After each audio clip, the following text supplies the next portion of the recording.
हमसे ज़्यादा मालूम हमारे पत्रकार साथियों को होता है। तो बेहतर ये होगा कि आप सवाल पूछें, मैं आपका जवाब दूं।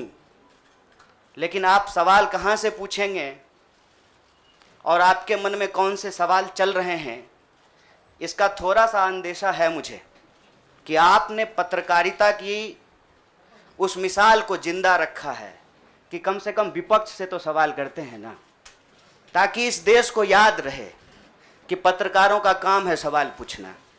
तो मैं आपके हर सवाल का जवाब दूंगा। मैं कांग्रेस पार्टी इसलिए ज्वाइन कर रहा हूं कि मुझे ये महसूस होता है कि इस देश में कुछ लोग, वो सिर्फ लोग नहीं हैं, वो एक सोच है।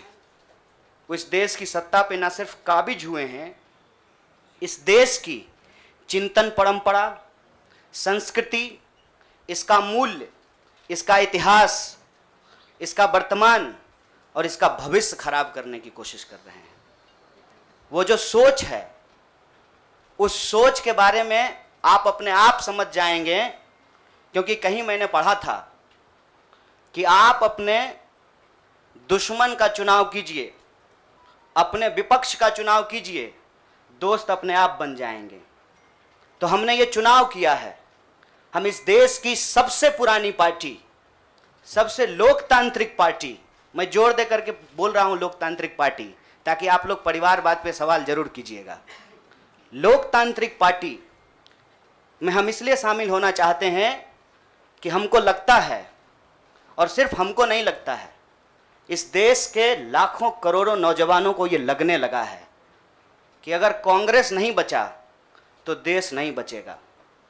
और ये बात मैं आपको स्पष्ट कर देता हूं, देश में प्रधानमंत्री अब भी हैं, देश में प्रधानमंत्री इससे पहले भी थे, देश में आगे भी प्रधानमंत्री होते रहेंगे। लेकिन आज जब हम लोग श्री राहुल गांधी जी के उपस्थिति में फॉर्मली कांग्रेस पार्टी का फॉर्म भर रहे थे, तो साथी जिग्नेश ने संविधान की कॉपी दी और हमने उनको भगत सिंह, गांधी और अंबेडकर की तस्वीर प्रस्तुत किया, क्योंकि हमारा यह मानना है कि आज इस देश को भगत सिंह की वीरता की जरूरत है, भगत सिंह के साहस की जरूरत है। आज इस देश को अंबेडकर की समानता की जरूरत है, और आज इस देश को गांधी की एकता की जरूरत है। गांधी जब कहते हैं, रघुपति राघव राजा राम, पतित पावन सीताराम, ईश्वर अल्लाह तेरो नाम, सबको सन्मति दे भगवान, ये गांधी की एकता है। जब अंबेडकर कहते हैं कि किसी भी समाज का मूल्यांकन वहां महिलाओं की क्या स्थिति है इस बात से होगा, तब वो समानता की वकालत कर रहे होते हैं। मैं नहीं मानता हूं कि डॉक्टर बाबा साहब भीमराव अंबेडकर किसी एक समुदाय के नेता थे। कांग्रेस पार्टी ने, संविधान सभा ने डॉक्टर बाबा साहब भीमराव अंबेडकर को संविधान बनाने की जिम्मेवारी दी, और उस संविधान के प्रियम्बल में यह लिखा है, हम भारत के लोग भारत को एक प्रभुत्व संपन्न समाजवादी धर्मनिरपेक्ष लोकतांत्रिक गणराज्य बनाने के लिए, इसमें समानता, न्याय के मूल्य निहित हैं। और जब भगत सिंह कहते हैं कि आप व्यक्ति को कुचल सकते हैं, विचारों को नहीं, आप बम और पिस्तौल से कभी इनकलाब नहीं ला सकते हैं, उस साहस की जरूरत है हमको। मुझे नहीं लगता है, मेरे बहुत सारे राजनीतिक दोस्तों को यह लगता है। मुझे लगता है कि यह देश 47 से पहले वाली स्थिति में चली गई है, लेकिन जिनको लड़ना है उनके पॉलिटिकल इमेजिनेशन में आज भी हर कोई अपना अपना शोरूम बचाने के चक्कर में है। रे भाई, मॉल में आग लग गया है, दुकान बचाओगे?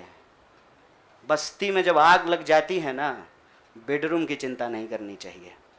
आज हम इस मुहाने पे खड़े हैं कि इस देश के भीतर भारतीय होने की जो पहचान है, जिसमें बुद्ध निहित हैं, जिसमें कबीर निहित हैं, जिसमें नानक निहित हैं, जिसमें हर बार हर दौर में सत्ता से सवाल पूछने का साहस होता है, उस भारतीय चिंतन परंपरा को बचाने की जरूरत है। इसीलिए हम कांग्रेस पार्टी में शामिल हुए हैं। और जो लोग कह रहे हैं विपक्ष कमजोर हो गया है, यह सिर्फ विपक्ष के लिए चिंता की बात नहीं है।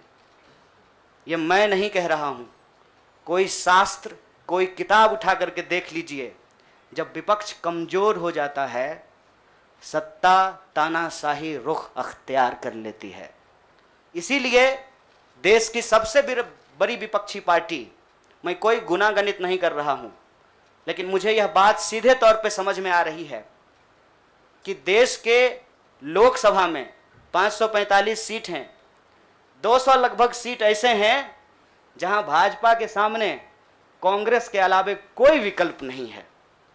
मैं ये नहीं कह रहा हूं कि मेरी जिम्मेवारी सिर्फ एक पार्टी के लिए है, लेकिन जो पार्टी सबसे बड़ी पार्टी है, सबसे बड़ी विपक्षी पार्टी है, उस पार्टी को अगर नहीं बचाया गया, अगर बड़े जहाज को नहीं बचाया गया, छोटी छोटी कश्तियां भी नहीं बचेगी।